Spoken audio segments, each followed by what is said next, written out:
Hey everyone, it's Kent Langley, and I'm back today with another episode of Little Things You Should Know. Today, we're going to talk about data activation. Data activation is a path to data mastery and artificial intelligence.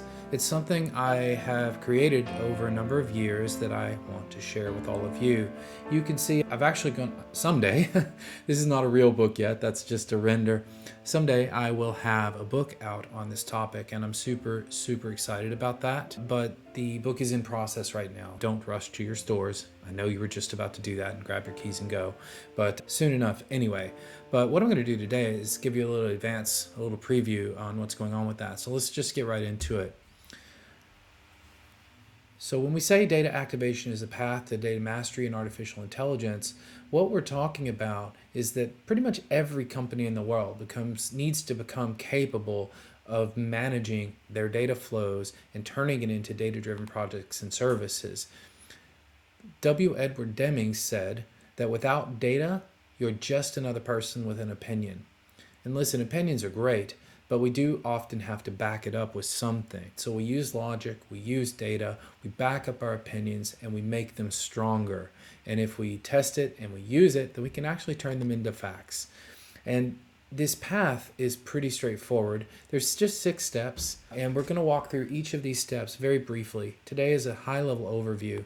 And the first step is that you have to identify the outcomes, the questions, the problems, the decisions, and the needs that you may have as a business or a person, or otherwise there's not much of a point into going on to the next steps. The second step that we have is called acquisition. Once you know what you want to do and what outcome you're seeking, then you can go out and you can try to find the data you need. You can fill that gap between that data that you need and the data you have. You always come into about 3 different paths here. You either have to build the data, create it, you have to buy the data, go literally buy it, acquire it, or you might just have data already and you need to get it into a format that you can use. And that's really where the next steps come in. Preparation. Preparation is where you take the data you have, you can clear it, you can normalize it, you can get it into a position that it can be used again and again operationally. So I like to say that once you've got it in a good enough format, then you can operationalize it.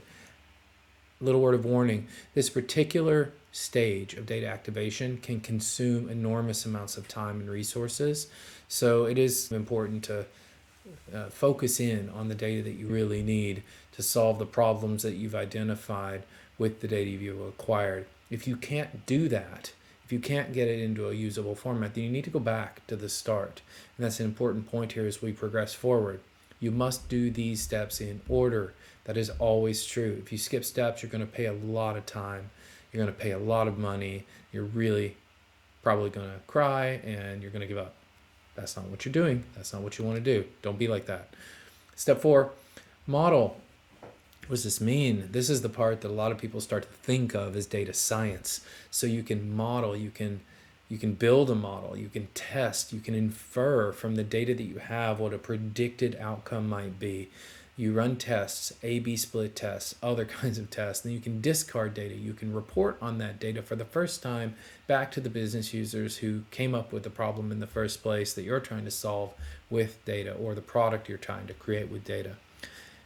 Modeling is the act of what people think of as creating artificial intelligence, and they'll call them algorithms, but what they really mean is it's the algorithms that produce an outcome that's a model that then's deployed. And that gets into this 5th stage, predict. So now that you have a model, it's working, you've prepared the data, that process is scalable and repeatable. You've acquired data you think you can use, or you wouldn't even go this far.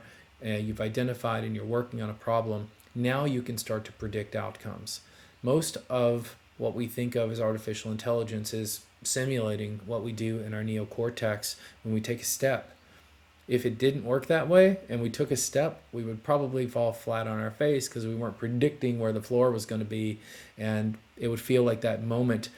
If you've ever been in a dark room and you're coming down the steps, you take that step and you're just not quite sure if that's the last step, and you're like, oh, and you think you're going to fall. Okay, yeah, you don't. That's the prediction of where the floor is by your neocortex. This is the same thing that the models that you've developed in step 4 are now being used. This is what we call machine learning or artificial intelligence. The techniques of deep learning are applied to get, and it is the deployment of those models to produce those predictions, which we call inference on a regular basis, that matters. That can allow us to pass on to the next stage, which is step 6, which is where we can activate the data. This is really amazing because, and by the way, most people who develop models, deploy them for predictions, they don't do this step. They just forget about it. This step is critical because if you don't go on to activation, perhaps take that model that you've deployed and create an API to it so that people can access those predictions in a quick, reliable, user-friendly way. What was the point? Maybe you got a good outcome, a good prediction, you used it once, but why not operationalize that or activate it? Create services around it, dashboards for its use. Again, create APIs, application programming interfaces to it. Put notebooks around the model creation and the predictions so that you can revise it. Remember, models drift over time. Data drifts over time. It changes. So you have to constantly have a way to maintain and support that. Proper data science operations environments, or DataOps, or as Andrew Yang has been calling it, MLOps, are critical. And then the types of things that this activation layer can produce in terms of reports to provide utility to humans to make decisions is incredible. And this is what everybody wants. Problem is, they all try to start at step 4 or step 5 or step 6. They skip all the first steps, and then they don't understand why their project is taking 2 years and they don't have meaningful results. This is not the way to do it. Or the opposite of what the Mandalorian would say, this is not the way. So let's review really quickly. What are the major functions of each of these if we're to cluster them together? Identification is around identification of business needs. If you don't know what you're doing there yet, don't move ahead. Second, I call this a key part of data operations. You're doing the acquisition, the preparation. 60 to 80% of the work can happen in this stage for the development of a particular model, so you don't want to discount the effort that goes into this. The data science bit, the piece that your data scientists are going to be excited about, happens in the stages 4 and 5. Really, this is what people think about more when they're thinking about doing data science, and this is where it's exciting and everybody wants to jump right there. Don't skip steps, I'm serious. And then the 5th is where you build true business agility by activating the data and creating those interfaces, if you like, to it. Once you get all this down and you're capable of going through steps 1 through 6 successfully in a reasonable amount of time for a reasonable project that you've well identified the needs for, something really magical starts to happen. You begin to be able to effectively parallelize all of these swim lanes that are going on, and then you'll have multiple projects going through all 6 steps simultaneously. This is the sign of significant maturity in your organization around data science. And so this is a path to what I think of as data literacy. It is the path to artificial intelligence for most organizations to create data-driven products and services that scale. Key point there. There is so much to do as you go through these steps, especially the first few times. But once you get through it, you get stronger and get stronger. Your teams get stronger and stronger. It's like building up muscles. You want to get that and get more fit. So I guess you could think of this as a data fitness process. I hadn't really thought of it that way, but there you go. I'll hang on to that and think about it a little bit. Really important. Who is going to do all this work? You need a team, but your team is going to fit a number of archetypes. So you're going to have people, right? And these people are going to go through the 6 stages of data activation, as I said, in order, and then many times in parallel across many problems that you're trying to solve. But I find that all of the needs tend to fall into 7 buckets. So you've got the business leadership bucket, the data analysts, the data analysts, the data scientists and engineers. These are operating in that sort of stages, steps 2, 3, and 4, really. You've got designers and user experience folks that are helping work on those dashboards and those user interfaces so that the business users will actually be able to use what we create along the way. You've got software engineers, and this is where data engineers, data scientists, and more traditional, what we think of as software engineers web application developers, enterprise application developers are working with the data science team and creating those interfaces. And then altogether, this constitutes the 7 archetypical buckets that are necessary for a successful data science operation to run and communicate with the business. I can't emphasize that enough.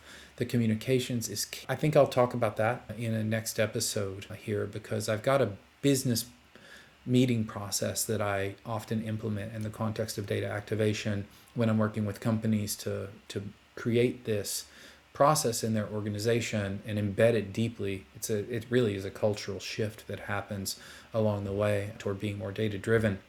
But I'll hold that for a next episode. And I think that was enough for today. So that's what data activation is all about. I've been wanting to share this one here on the channel for a while.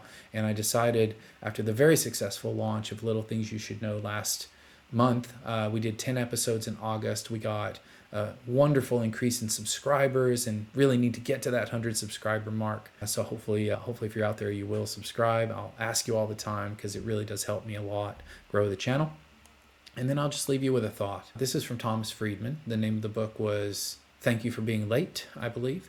And he says in that book, anyone who falls back on tried and true formula or dogmatisms in a world changing this fast is asking for trouble. Think about that as you think about how you want to inject data science into your organization. Okay, that's wonderful stuff. And so we will go over. And with that today, let's close out the show. I need the likes, I need the subscribes. Oh no, don't do that. Don't click the dislike. That's a bad one. We need the likes. We need people to subscribe. It really helps me. I want to customize the channel. I got to get to 100 subscribers for that to do the next level of customization. So I'm super happy, and I really appreciate all of you out there who are watching these and sharing these and sending me lovely notes, text messages, emails, and messages here in the YouTube comments. Thank you for that. One quick ask. If there's a little thing you want to know about, if you're like, gosh, what is that? Maybe you want to know about NFTs or blockchains or something like that, maybe ask me in the comments and I will take a look and see if I can compose a Little Things You Should Know episode around. I think that would be a lot of fun, be a way for me to engage with you async. So that would be really fun. And I'll leave it at there. That's today's episode of Little Things You Should Know. I hope you've enjoyed this little journey through data activation. Someday I'll get that book out, and I really appreciate all that you are doing as you watch these videos and share them. Thank you so much. Have a great rest of your day wherever you are.